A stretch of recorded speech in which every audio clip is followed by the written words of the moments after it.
हा बघा सर, आता ते जे राजकारणी आहेत ते मोठ्या प्रमाणे त्यांचेच कॉन्ट्रॅक्टर्स आहेत, त्यांचेच लोक आहेत. जेव्हा आमच्या कॉन्ट्रॅक्ट किंवा आमच्या चांगलं कामं करणारे लोकांचं मध्ये ते पडत असतील तर ते ज्या पद्धतीने रिॲक्ट करतील त्याच पद्धतीने आम्ही त्यांना जबाब देऊ, पण कायदेशीर मार्गाने जबाब देऊ. जर ते धमकी देत असतील तर आम्हाला माहिती आहे त्या धमकीला कसं आम्हाला जबाब द्यायचा आहे आणि ते एक्सपोज सुद्धा करू आम्ही. आणि त्याच पद्धतीने कोणी टेक्निकल ग्राउंड मध्ये अडकवण्याचा प्रयत्न केलं त्यांनी त्या अधिकाऱ्यांनी तर ते सुद्धा आम्ही त्याला एक्सपोज करून माध्यमांसमोर हे करू. आणि जे कोण नाव बाहेर येतील की याचा माणूस आहे ते लोकांपर्यंत पोहोचवू ना आपण. तर त्या लोकांना जेव्हा या गोष्टी माहिती पडल्यावर ते लोक पण समजून घेतील की बाबा हा माणसाचा हा काम आहे, यांनी याच्यामध्ये हा पण पैसे खाल्लेत म्हणून. आणि लोकांना जेव्हा समजून येईल तर विद्रोह क्रिएट होईल आणि त्याच्यामध्ये काम होईल असं आमचं अपेक्षा आहे. आणि ही लढाई मोठी आहे. मला इतर सर्व मराठी तरुणांना आणि कॉन्ट्रॅक्टर्स यांना सांगायचे, ज्यांची इच्छा आहे, ज्यांची मेरिट आहे पण त्यांना कामं मिळत नाही, त्यांनी आम्हाला संपर्क करावं. आम्ही नक्कीच त्यांना ज्या मदत करता येईल ते आम्ही 100% मदत करू. एकत्रने चांगल्या पद्धतीने कामं करूया, चांगलं पैसे कमवा. 4 पैसे मराठी लोकांनी पण पैसे आपले समाजातील लोकांनी चांगलं ज्यांची विचारधारा आहे त्यांच्याकडे पैसे आले पाहिजेत. या संदर्भात आम्ही हे काम आज करतो. की प्रत्येक कामामध्ये जे टेंडर करतायत त्याच्यामध्ये मोठ्या प्रमाणात भ्रष्टाचार होत असतो. जसं काय या गोष्टी आणून दाखवलं की बाबा ह्या गोष्टी 2,000-5,000 रुपयाचं वस्तू असतं मार्केटमध्ये केले जातात आणि त्याच्यामध्ये भ्रष्टाचार केले जातात. जेव्हा आम्ही याविषयी कोर्टात घेऊन जातो तर कोर्ट आम्हाला प्रत्येक वेळी आम्हाला असं समज देतं की बाबा जेव्हा तुम्ही टेंडर प्रोसेस मध्ये पडून तुम्ही हा टेंडर का घेत नाही म्हणून. तर आम्हाला पण या विषयावरती थोडं आम्ही रिसर्च केल्यानंतर आम्ही एक सरकारी कामं आहेत त्याच्यामध्ये का लोक टेंडरिंग करत नाही. कारण स्थानिक नगरसेवक आमदार जे कोण असतील प्रस्थापित लोक ते त्यांच्या वर्चस्वतीने ते क्रिएट करतात. त्यांनी एक चेन सिस्टम क्रिएट केलेली आहे. तर त्या चेन सिस्टम मध्ये जे चांगले लोक आहेत, जे आहेत, इंजिनियर्स आहेत, त्यांना सुद्धा चांगल्या पद्धतीने कामं करण्याची इच्छा आहे पण ते कामं करू शकत नाही. करण्यासाठी आम्ही आज हे प्लॅटफॉर्म तयार केले. त्याच्यामध्ये आम्ही जे नवीन तुम्ही टेंडरिंग कसं करू शकता आणि त्याच पद्धतीने जे इतके वर्षापासून टेंडर करतायत पण प्रामाणिकपणाने मदत करणार आहे आणि वेगवेगळ्या माध्यमातून या टेंडरिंग मध्ये कसं भ्रष्टाचार होतोय हे सुद्धा या प्लॅटफॉर्म माध्यमातून आपण एक्सपोज करूया. आम्ही असं ठरवलंय की आम्ही फक्त लोकांना सांगणार नाही, आम्ही प्रत्यक्षात कृत्य करणार आहे. आम्ही स्वतः जे लीगल आहे त्या या संदर्भात थोडं सचिन सर आपण माहिती देणार. नमस्कार. बघा, अजय अभिनंदन करतो की अजयने असं इनिशिएशन घेतलं आहे. सेकंडली लिटरेसी रेट मध्ये आपला ठाणे डिस्ट्रिक्ट हे 81% आहे.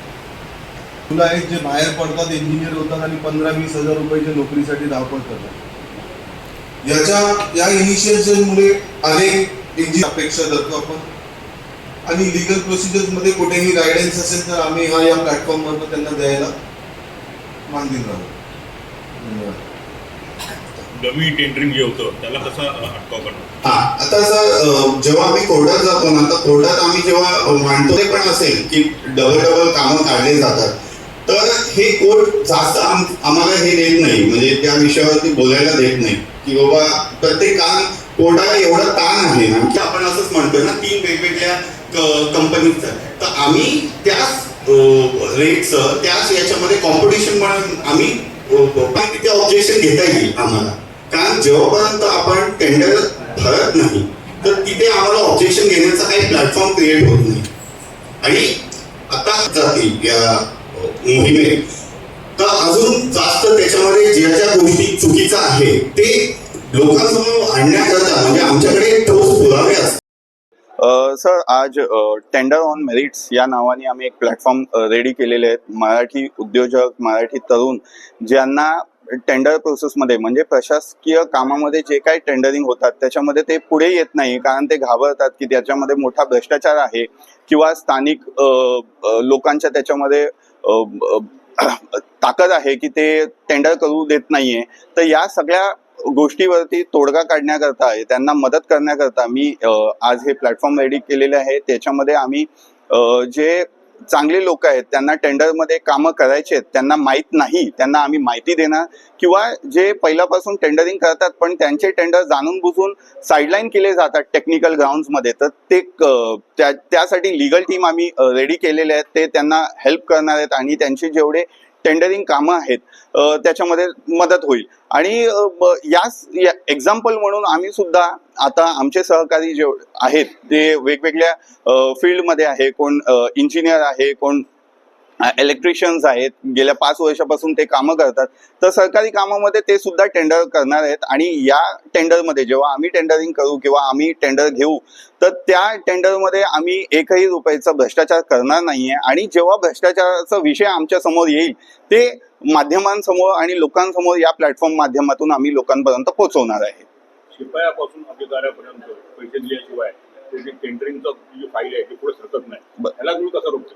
नाही सर, याकरिता ना आता काय होतं, जेव्हा आम्ही कुठलाही विषय अभ्यास केल्यानंतर त्याला एक्सपोज केल्यानंतर माहिती अधिकार अंतर्गत आम्ही कोर्टात जातो, तर कोर्ट आम्हाला म्हणतं की तुम्ही पुरावे आणा किंवा तुम्ही अफेक्टेड पर्सन आहे का, तुम्ही का टेंडर भरत नाही म्हणून. तर म्हणून आम्ही पहिल्यांदा आम्ही सुद्धा टेंडर भरणार आहेत. आणि जेव्हा जेव्हा या गोष्टी, जेव्हा शिपाई आमच्याकडून पैसे मागतील ते सुद्धा आम्ही एक्सपोज करू, कोण कुठे काय करतायत ना हे माहिती देण्याकरता आमच्याकडे स्वतः त्याच्यामध्ये इन्व्हॉल्व्ह झाल्याशिवाय आम्ही ते माहिती देऊ शकत नाही ना. आता थोडक्यात काय आहे, आम्हाला माहिती आहे बरोबर, पण ते प्रूफ नाहीये किंवा त्याला आम्ही अफेक्टेड पर्सन नाहीये, तर म्हणून त्याला काही जास्त वाव मिळत नाही. आणि हे रोखण्याचा जो प्रयत्न आहे आमचा, तो कुठेतरी आम्हाला खूप वेळ लागतोय या सगळ्या गोष्टी. आता आम्ही का नाही करायला पाहिजे, म्हणजे आम्ही चांगल्या लोकांनी चांगल्या पद्धतीने पैसे कमवणं आणि गुणवत्तेने म्हणजे चांगल्या पद्धतीने जे काय रस्ते हे कामं झाली पाहिजेत, हे आमची भूमिका आहे. तर चांगल्या लोकांनी चांगलं काम करत असतील तर त्यांना सुद्धा मदत करू. अधिकारी त्यांच्याकडून पैसे मागत असेल, म्हणजे कॉन्ट्रॅक्टरने प्रामाणिकपणाने कामं केलेले आहेत तरी सुद्धा त्याचे पैसे अडकवण्याचा प्रयत्न करत असतील तर तरी सुद्धा आम्ही त्यांना मदत करू, अशी आजची आम्ही